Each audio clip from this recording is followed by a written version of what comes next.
আপনাকে মারার হুমকি দিচ্ছে, এমনি যদি আপনাকে কেউ বলে তাহলে মারার হুমকি না দেওয়া পর্যন্ত, জীবনের হুমকি না আসা পর্যন্ত আপনি কিন্তু শিরকের কালমা বলতে পাবেন না। আল্লাহ একটু কিঞ্চিত কিন্তু আপনাকে পারমিশন দিয়েছে, কিন্তু আপনার অন্তরে পরিপূর্ণ ঈমান থাকতে হবে।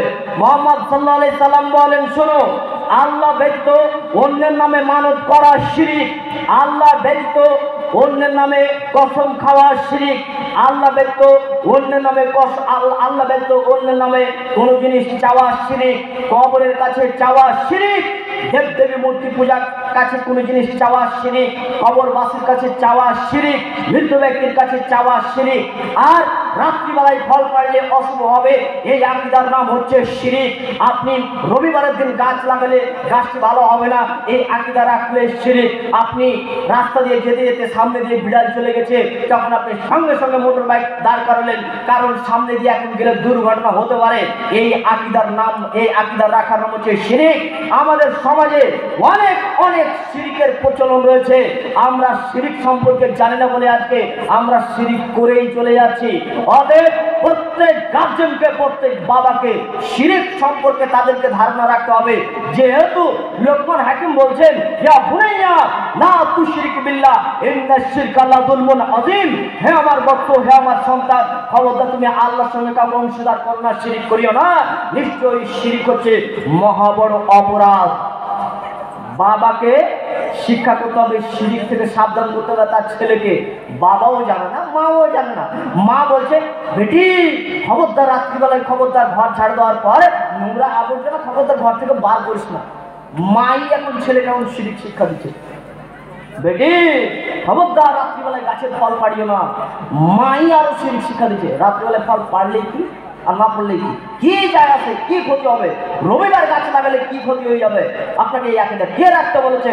মুহাম্মদ সাল্লাল্লাহু আলাইহি সাল্লাম বলেছেন, এগুলো সব হচ্ছে শিরক।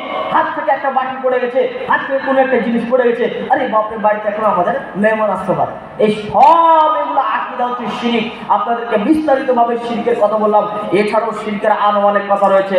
এরপরে আল্লাহ বলছেন, হে মুহাম্মদ সাল্লাল্লাহু আলাইহি সাল্লাম, তুমি ওদেরকে বলে দাও, কুল তাআলাউ আতুলু মা হাররামা রাব্বুকুম আলাইকুম আল্লা তুশরিকু বিহি শাইআ।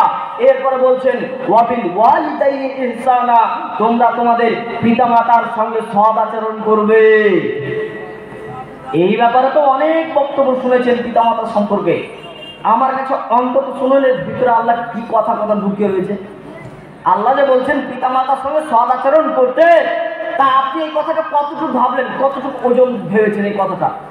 এই কথাটা কতটুকু আপনি মূল্য দিলেন? পিতামাতার সঙ্গে যে আপনাকে বলছেন এদের সঙ্গে সদাচরণ করো, তা আপনি এই কথাটা কতটুকু মূল্য দিলেন? এই কথাটা মনে হচ্ছে আপনাদের ব্রেনের উপর দিয়ে চলে গেল। কেন? বক্তারা যে অনেক বলে রেখেছে, বক্তারা বলেনি পিতামাতার সঙ্গে সদাচরণ করতে হবে, অনেক অনেক কথা শুনে রেখেছে, তার জন্য আপনাকে এই কথাটা মনে হচ্ছে আরে একটা সিম্পল কথা। দেখেন আপনাকে বলছি, আবু উমামা রাদিয়াল্লাহু তাআলা আনহু বলেন, আল্লাহ নবীর কাছে একজন ব্যক্তি এসে জিজ্ঞাসা করলেন, আল্লাহ নবী, সন্তানের কাছে পিতামাতা কি হক রাখে? মা বাপ তার ছেলে মেয়ের কাছে কি হক রাখে? তখন আল্লাহ নবী বলছেন, হুমা জান্নাতু কামা নারুকা, তারা দুজন জান্নাত, তারা দুজন জাহান্নাম। আমি আপনাকে এসে জিজ্ঞাসা করলাম, আগো আপনাদের এই গ্রামটা আপনাদের কেমন একটু বলুন তো। তখন আপনি আমাকে খালি একটাই কথা বললেন, সাবধানে চলবেন। কি বললেন? খুব সাবধান এই গ্রাম।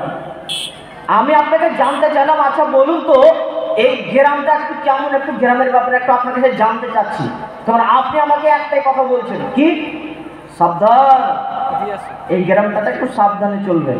এই একটাই কথাই আপনি বললেন। আপনাকে আমি জানতে চাইছি কেমন গো, লোকেরা কেমন? লোকেরা কি চুরি করে? লোকেরা কি ডাকাতি করে? লোকেরা কি মানুষকে মার্ডার করে? লোকেরা কি মিথ্যা কথা বলে? লোকেরা কি গান বাজনা বাজায়? মানে আমি আপনাকে বললাম গ্রামের লোকেদের একটু খবরটা বলেন, গ্রামটা কেমন। তা আপনি আমাকে সংক্ষেপে বলছেন খুব সাবধান। আল্লাহ নবীর কাছে প্রশ্ন করছেন, আল্লাহ নবী, মা বাবা কি হক রাখে তার ছেলে মেয়ের কাছে, সন্তানের কাছে কি হক রাখে? আল্লাহ নবী বললেন না যে তোমার মা বাপ তোমার কাছে হক রাখে, তুমি ইনকাম করে সব টাকা দিয়ে দাও, এই কথা বলেননি। তিনি বললেন না যে তোমার মা বাবা যখন অসুস্থ হবে তখন তুমি তোমার মা বাবাকে ডাক্তারখানা নিয়ে যাও, এই কথা বলেনি। তোমার মা বাপ তোমার কাছে কোনো জিনিস খেতে চেয়েছে সঙ্গে সঙ্গে তুমি সেটা এনে দাও, এই কথা বলেননি। তোমার মা যখনই তোমাকে হুকুম করবে বেটা হুকুম এই কাজটা করো তো, তখন আপনি চট করে এই কাজটা করতে চলে গেলেন। আল্লাহ নবী বলছেন এই কথা তিনি বলেননি, তিনি এই কথা সংক্ষেপে বলছেন হুমা জান্নাতুকা ওয়া নারুকা, তারা দুজন জান্নাত তারা দুজন জাহান্নাম। এর মানে গভীর কথা ঢুকে রয়েছে যে তুমি তোমার মা বাবার সঙ্গে কেমন ব্যবহার করে তুমি থাকবে তুমি সেটা তুমি বুঝে নাও। তারা দুজনই তোমার জন্য জান্নাত হবে, তারা দুজনই তোমার জন্য জাহান্নাম হবে। ব্যবহার খারাপ হলে জাহান্নাম, ব্যবহার যদি ভালো হয় তাহলে তোমার জন্য জান্নাত। এই কথার ভিতরে অনেক কথা ঢুকে রয়েছে। আপনাকে আরো দেখাই, বর্তমানের কথা দেখাচ্ছি।